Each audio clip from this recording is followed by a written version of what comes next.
Senator, nice to speak to you again, sir. Good to be with you. Thanks, Greta. Senator, the next major step, as I understand it, unless something else happens, in the U.S. Senate is to get a budget passed and to get it worked out with the House so that you can then go on to some of the other projects. So where are you on the budget? Homing in on it. Going to get it done. Obviously, there are a lot of moving parts to this, Greta. There are a whole range of issues that we're trying to address. But the budget resolution is the first step.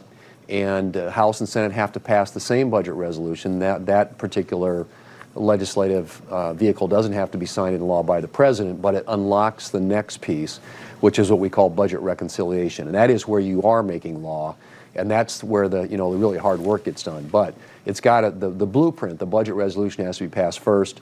We're hoping to do that in this work period in the next couple of weeks here in the Senate. Have to go back to the House and be approved by them. But, we're working through that process, and of course, as you know, the goal in all this is to make sure there isn't a $4.5 trillion tax increase on the American people come January 1st of next year, to make sure that America is energy dominant. We want to address some energy policy in this particular document. We want to make sure that the border is secure. We've got funding in there to do that.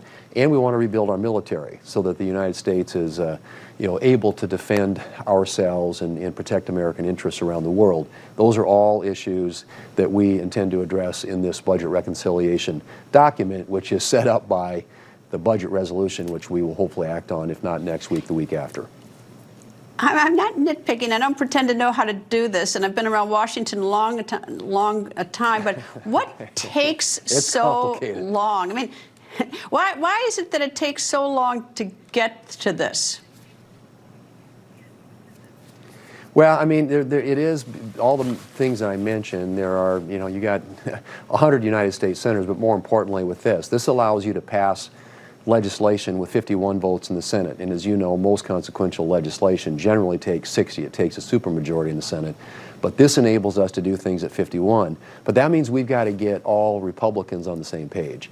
And we've got Republicans in different places on, how much deficit reduction can we do and where do we do it.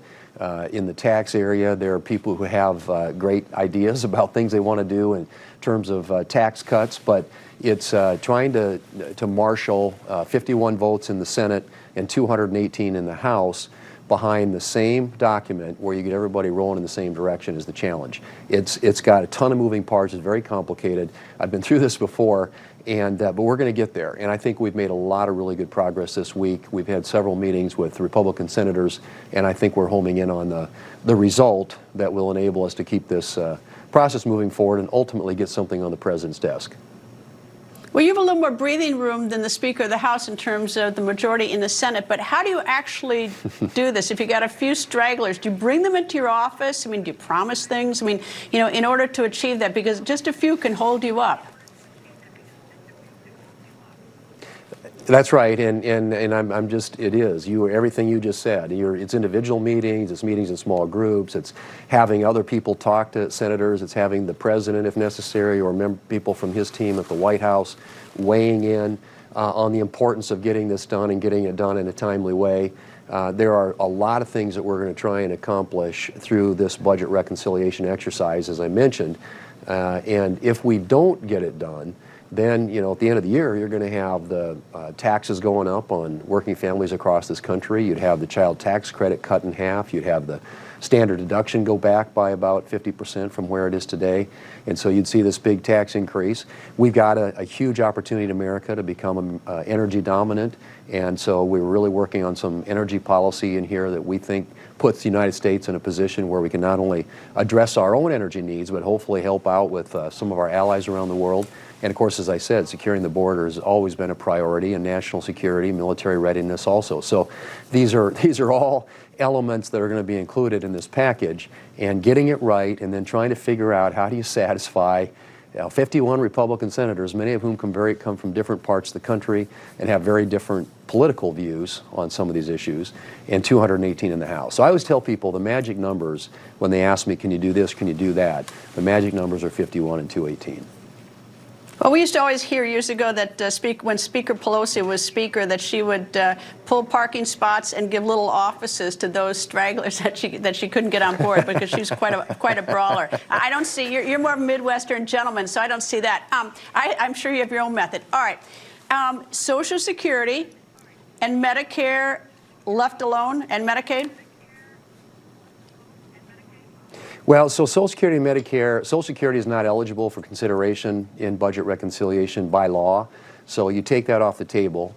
The president has said he's not going to touch Medicare. There are some things that we can do, I think, in terms of reforms to Medicaid to make it more efficient without hurting beneficiaries, including work requirements, for example. That's something that I think is broadly supported, not just by Republicans, but I think by independents and Democrats as well. So I think there are reforms to make these programs run more efficiently, hopefully at a lot less cost to the taxpayers. And so those are the types of things that we're looking at. And you've heard the president talk about waste, fraud, and abuse in these programs. And all these federal programs have a lot of waste, fraud, and abuse.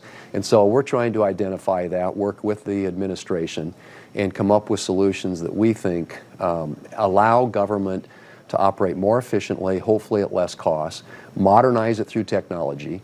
And so we're looking at all of the totality of federal programs to determine if there are savings that we can achieve. But there are things specifically, as you mentioned, in Medicaid. Medicaid spending has just gone you look at the graph straight up. And a lot of this stuff is expansion. When the Democrats had control around here for the last 4 years, dramatically expanded the size and scope of some of these programs, increased eligibility, some of it coming out of the pandemic. Well, we aren't in a pandemic anymore, and so it's time to normalize some of these programs. So we're looking for ways to gain efficiency, save money, and modernize our federal government in a way that other businesses around the country operate and run.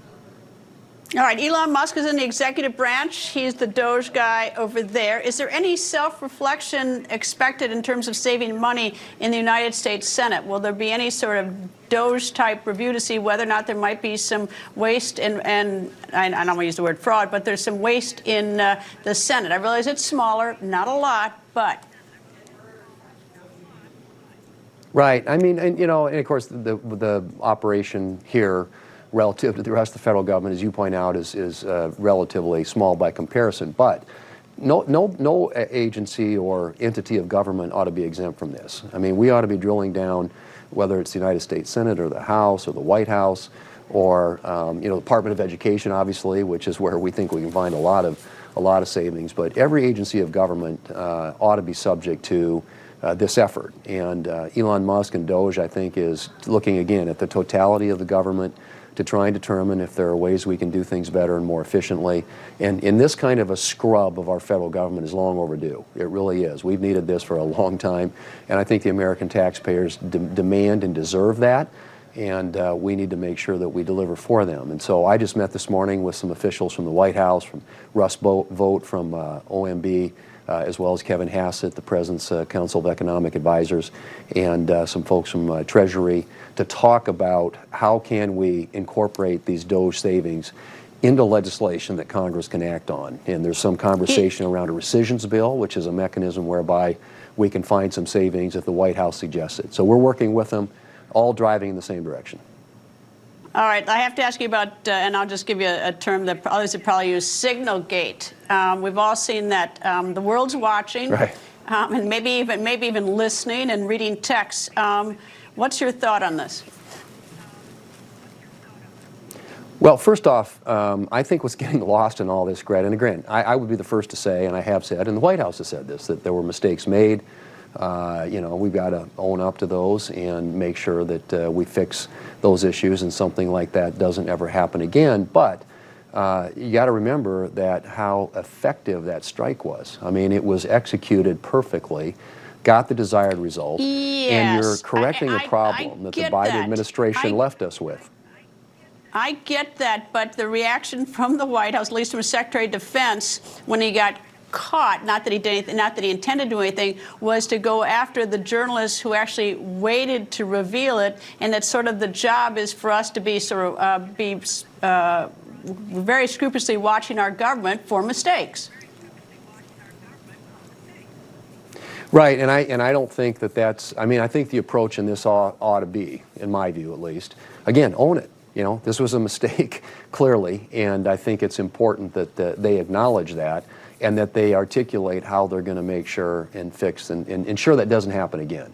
But it was a very successful military operation, one that was long overdue. These Houthis have been targeting American shipping, and you know, you're forcing people to go around the Horn of Africa instead of you know, instead of dealing with this through the Red Sea and the Suez Canal. There are lots of implications in the last few years that have been a threat to national security for the United States and to our military and commercial shipping, and it needed to be dealt with. They dealt with it. I'm glad they did. It was a success there.